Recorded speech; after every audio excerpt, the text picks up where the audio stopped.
বাগেরহাটের মাটিতে বিদেশি ফুল লিলিয়ামের চাষ হচ্ছে। শুনতেই কিছুটা অবাক লাগে। মূলত নেদারল্যান্ডস, ইউরোপ ও উত্তর আমেরিকার শীতপ্রধান দেশগুলোতে দেখা মিলে এমন ফুলের। দর্শক, আমি মামুন আহমেদ। আজ এসেছি বাগেরহাটের মোল্লারহাট উপজেলার গারফা গ্রামে। আমার পিছনে কিন্তু আপনারা দেখতে পাচ্ছেন বিদেশি ফুল লিলিয়াম ফুটেছে এখানে।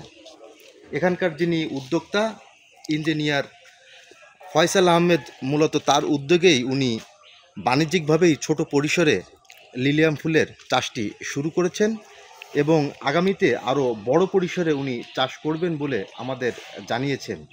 তার এই পলিনেট হাউসে শুধু লিলিয়াম ফুল নয়, বিভিন্ন জাতের ফল এবং ফুলের চারা উৎপাদন করা হচ্ছে।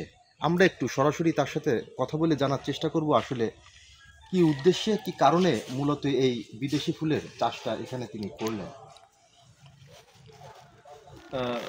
আমরা যখন কৃষিতে আসলাম, তো সবসময় নতুন নতুন যে ক্রপসগুলো আছে এবং হাই ভ্যালু ক্রপস, সেগুলো নিয়ে কাজগুলো আপনারা জানেন যে আমরা প্রথমে সাম্বাম করেছিলাম, তারপর হচ্ছে যে ক্যাপসিকাম, তারপর ফিলিপাইনের আখ, তারপর পেঁপে, মানে যেগুলো উচ্চ মূল্য আমাদের এই অঞ্চলগুলোতে চাষ হতো না, সেটা করে যখন আমরা সফলতার মুখ দেখলাম, তারপর আমার ভিতরে কাজ করতো যে নতুন নতুন কিছু করতে হবে, যে আমাদের এলাকার মানুষ যেন এটা নিয়ে সামনে আগাতে পারে। তো তারই ধারাবাহিকতায় আমি ফুলের চাষ শুরু করি, তো চিন্তা ভাবনা করি।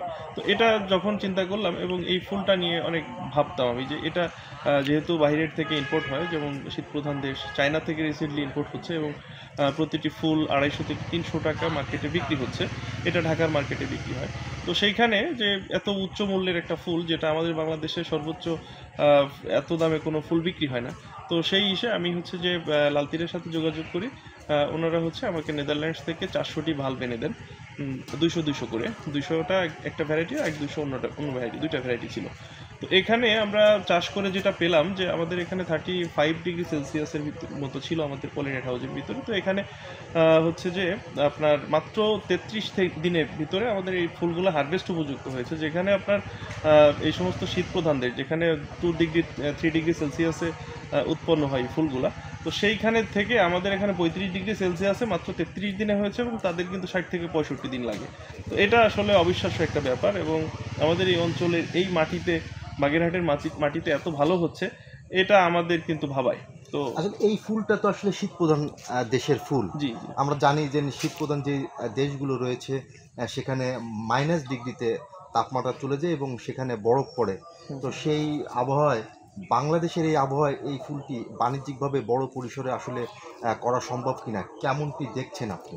আচ্ছা, এটা কিন্তু আমরা আগে শুধু কল্পনা করতাম যেটা হবে কি হবে না, কিন্তু সেটা এখন বাস্তবে আমরা রূপ দিয়েছি। এখানে আপনারা দেখতে পাচ্ছেন যে আমরা কত সুন্দর ফুল ফুটিয়েছি, যেটা মাত্র 33 দিনে সম্ভব হয়েছে, মানে অর্ধেক সময় সম্ভব হয়েছে, এবং এখানকার টেম্পারেচার অনেক বেশি। সেক্ষেত্রে আমরা বছরের শীতের যে সময়গুলা, বিশেষ করে আমরা কিন্তু অক্টোবরের শেষের দিকে এটা রোপণ করেছিলাম।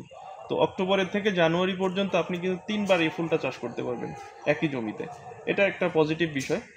আরেকটা বিষয় হচ্ছে যে এই ফুলগুলা বিশেষ করে আপনার যখন হারভেস্ট করবেন, হারভেস্ট করে আপনি আপনার ফুলদানিতে রাখলে 25 থেকে 30 দিন পর্যন্ত সতেজ থাকে। এটার জন্যই এটার কদরটা এত বেশি। আমাদের দেশের ফুলগুলো আমরা 100 থেকে 120 টাকায় পাইকারি বিক্রি করতে পারতেছি। আর এটা যদি কোনো উদ্যোক্তা করতে চায়, অবশ্যই এটা ইনিশিয়ালি কস্টিং বেশি। এটার জন্য আপনাকে একটা নেট হাউস করতে হবে। আপনার পলি হচ্ছে শীতকালে পলি বেস্ট, কিন্তু আপনি বর্ষাকালে, তো শীতকালে যখন আপনি করতে যাবেন, তখন হচ্ছে আপনার শুধু যে শেড নেট আছে, শেড নেটের একটা হাউস করলে তার ভিতরে আপনি এটা অনায়াসে চাষ করতে পারেন। এখানে সকল ধরনের সবজির চারা, যেমন হচ্ছে আপনার ব্রোকলি, রেড ক্যাবেজ, তারপর স্কোয়াশ, তারপর ক্যাপসিকাম, মরিচ, বেগুন, ফুলকপি, বাঁধাকপি, টমেটো ইত্যাদি সকল ধরনের সবজির চারা উৎপাদন হয়। পাশাপাশি আমাদের এখানে টিস্যু কালচারের জিনাইন বা হচ্ছে যে বাকি যে ভালো ভালো কলার যে জাতগুলা, 10টা জাতের কলার চারা পাওয়া যায়। এবং আমাদের এখানে প্রায় 15 থেকে 16 জন কর্মী আছে যারা কাজ করেন আমাদের এই নার্সারিতে, এবং এইখানকার চারা আমাদের দক্ষিণাঞ্চল তথা বাগেরহাটের সকল কৃষকের চাহিদা মিটিয়ে আমরা এটা বাগেরহাটের বাইরেও প্রেরণ করে থাকি। আগামীতে কি ধরনের পরিকল্পনা আছে?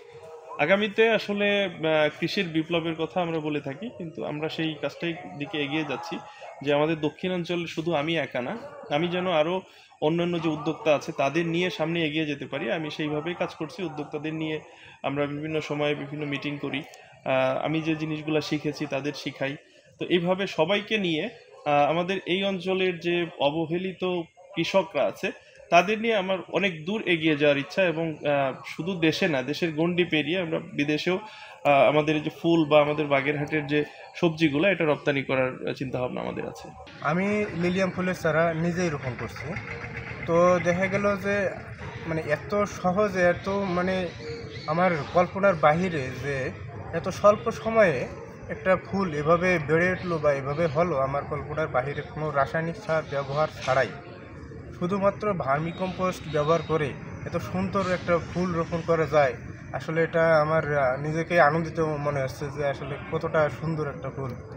এই যে এখানে যে পরীক্ষামূলক চাষ করে সফলতা পাওয়া গেছে, সামনের দিনে এটাকে আরো ব্যাপকভাবে পরিসর চাষ করা গেলে ফুল চাষের আরেকটা নতুন সেক্টরে আসবে বাংলাদেশে। বিদেশি এই ফুলের চাষ বাগেরহাটের গণ্ডি পেরিয়ে ছড়িয়ে পড়ুক পুরো বাংলাদেশে, এমনটাই প্রত্যাশার কথা জানিয়েছেন এখানকার উদ্যোক্তা। দর্শক, আজকে আপনাদের কাছ থেকে বিদায় নিচ্ছি। দেখা হবে নতুন কোনো ভিডিওতে, নতুন কোনো স্থানে।